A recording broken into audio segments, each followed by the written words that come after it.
दुर्गा सप्तशती 5वां अध्याय।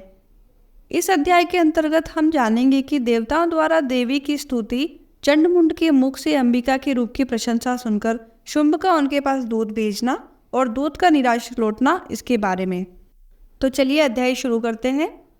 सर्वमंगल मांगल्ये शिवे सर्वार्थ साधिके शरणे त्र्यंबके गौरी नारायणी नमोस्तुते। महर्षि मेधा ने कहा, पूर्व काल में शुंभ निशुंभ नामक असुरों ने अपने बल के मद में इंद्र का त्रिलोकी का राज्य और यज्ञों के भाग भी छीन लिए, और वह दोनों इस प्रकार सूर्य, चंद्रमा, धर्मराज और वरुण के अधिकार भी छीनकर स्वयं ही उनका उपयोग करने लगे। वायु और अग्नि का कार्य भी वे ही करने लगे, और इसके पश्चात उन्होंने जिन देवताओं का राज्य छीना था उनको अपने अपने स्थान से निकाल दिया। इस तरह से अधिकार छीने हुए दैत्यों द्वारा निकाले हुए देवता अपराजिता देवी का स्मरण करने लगे कि देवी ने तो हमको वर दिया था कि मैं तुम्हारी संपूर्ण विपत्तियों को नष्ट करके रक्षा करूंगी। ऐसा विचार कर सब देवता हिमालय पर गए और भगवती विष्णु माया की स्तुति करने लगे। देवताओं ने कहा, देवी को नमस्कार है, शिवा को नमस्कार है, प्रकृति और भद्रा को नमस्कार है। हम लोग रौद्र, नित्या और गौरी को नमस्कार करते हैं। ज्योत्सनामयी, चंद्र रूपिणी व सुख रूपा देवी को निरंतर नमस्कार है। शरणागतों का कल्याण करने वाली वृद्धि और सिद्धि रूपा देवी को हम बार बार नमस्कार करते हैं। और राजाओं की लक्ष्मी तथा सर्वाणी को नमस्कार है। दुर्गा की दुर्ग स्थलों को पार करने वाली दुर्ग पारा को, सारा, सर्वकारिणी, ख्याति, कृष्ण और धूम्र देवी को सदैव नमस्कार है। अत्यंत सौम्य तथा अत्यंत रौद्र रूपा को हम नमस्कार करते हैं। उन्हें हमारा बारंबार प्रणाम है।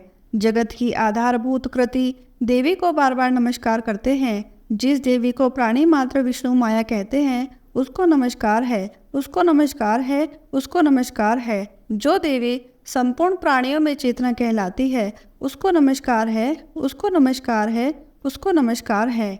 जो देवी संपूर्ण प्राणियों में बुद्धि रूप में स्थित है उसको नमस्कार है, उसको नमस्कार है, उसको नमस्कार है। जो देवी सब प्राणियों में निद्रा रूप में विराजमान है उसको नमस्कार है, उसको नमस्कार है, उसको नमस्कार है। जो देवी संपूर्ण प्राणियों में क्षुधा रूप में विराजमान है उसको नमस्कार है, उसको नमस्कार है, उसको नमस्कार है। जो देवी संपूर्ण प्राणियों में छाया रूप में स्थित है उसको नमस्कार है, उसको नमस्कार है, उसको नमस्कार है। जो देवी सब प्राणियों में शक्ति रूप में स्थित है उसको नमस्कार है, उसको नमस्कार है, उसको नमस्कार है। जो देवी संपूर्ण प्राणियों में तृष्णा रूप में स्थित है उसको नमस्कार है, उसको नमस्कार है, उसको नमस्कार है। जो देवी सब प्राणियों में शांति रूप में स्थित है उसको नमस्कार है, उसको नमस्कार है, उसको नमस्कार है। जो देवी सब प्राणियों में जाति रूप में स्थित है उसको नमस्कार है, उसको नमस्कार है, उसको नमस्कार है।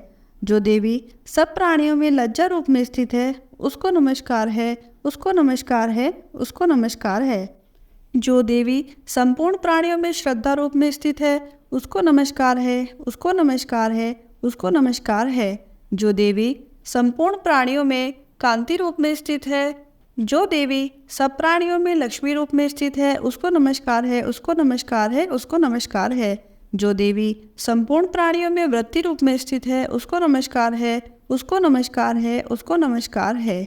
जो देवी सब प्राणियों में स्मृति रूप में विराजमान है उसको नमस्कार है, उसको नमस्कार है, उसको नमस्कार है। जो देवी सब प्राणियों में दया रूप में स्थित है उसको नमस्कार है, उसको नमस्कार है, उसको नमस्कार है। जो देवी सब प्राणियों में तुष्टि रूप में स्थित है उसको नमस्कार है, उसको नमस्कार है, उसको नमस्कार है। जो देवी संपूर्ण प्राणियों में मातृ रूप में स्थित है उसको नमस्कार है, उसको नमस्कार है, उसको नमस्कार है। जो देवी संपूर्ण प्राणियों में भ्रांति रूप में स्थित है उसको नमस्कार है, उसको नमस्कार है, उसको नमस्कार है। जो देवी संपूर्ण प्राणियों में नित्य व्याप्त रहती है उसको नमस्कार है, उसको नमस्कार है, उसको नमस्कार है। जो देवी चैतन्य रूप में इस संपूर्ण संसार को व्याप्त करके स्थित है उसको नमस्कार है, उसको नमस्कार है, उसको नमस्कार है।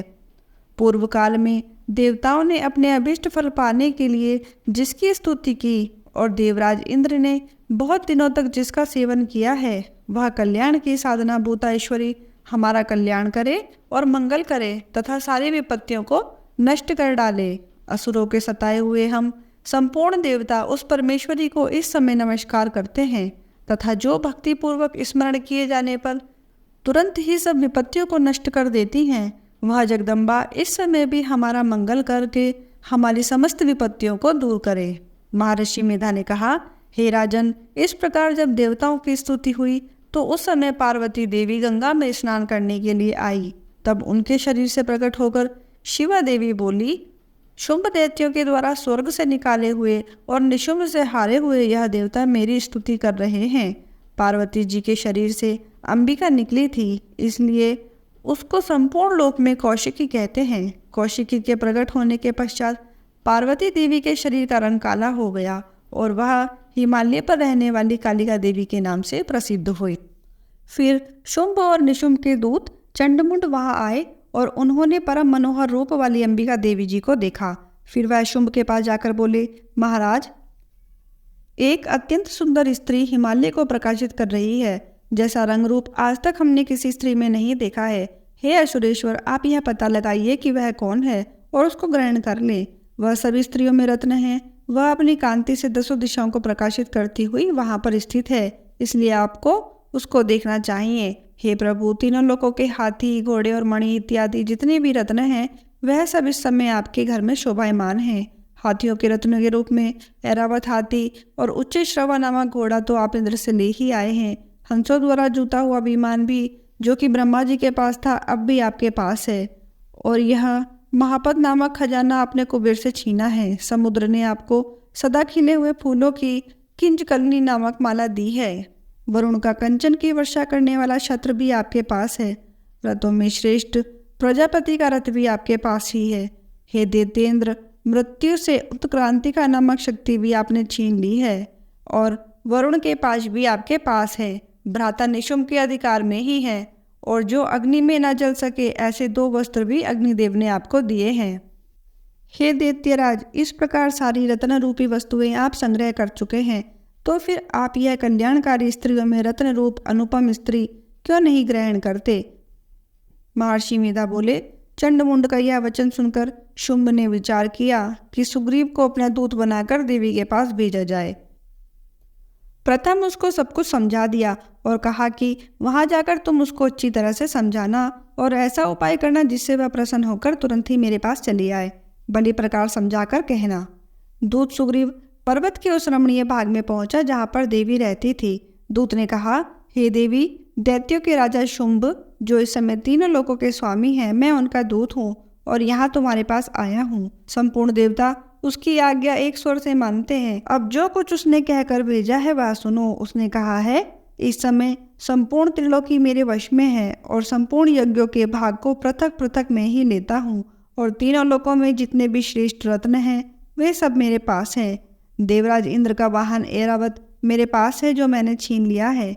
उच्च श्रवा नामक घोड़ा जो क्षीर सागर मंथन करने से प्रकट हुआ था, उसे देवताओं ने मुझे समर्पित किया है।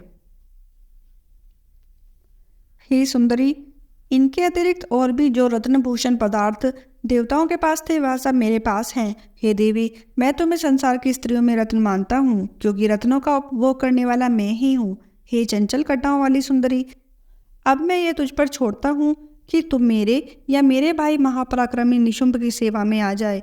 यदि तू मुझे वरेगी तो तुझे अतुल महान ऐश्वर्य की प्राप्ति होगी, अतः तुम अपनी बुद्धि से यह विचार कर मेरे पास चली आओ।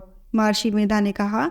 दूत के ऐसा कहने पर संपूर्ण जगत को कल्याण करने वाली भगवती दुर्गा मन ही मन मुस्कुराई और इस प्रकार कहने लगी। देवी ने कहा, हे दूत, तू जो कुछ भी कह रहा है वह सत्य है, इसमें किंचित मात्र भी झूठ नहीं है। शुंभ इस समय 3 लोकों का स्वामी है और निशुंभ भी उसी की तरह पराक्रमी है, किंतु इसके संबंध में जो प्रतिज्ञा मैं कर चुकी हूँ उसे कैसे जुटला सकती हूँ।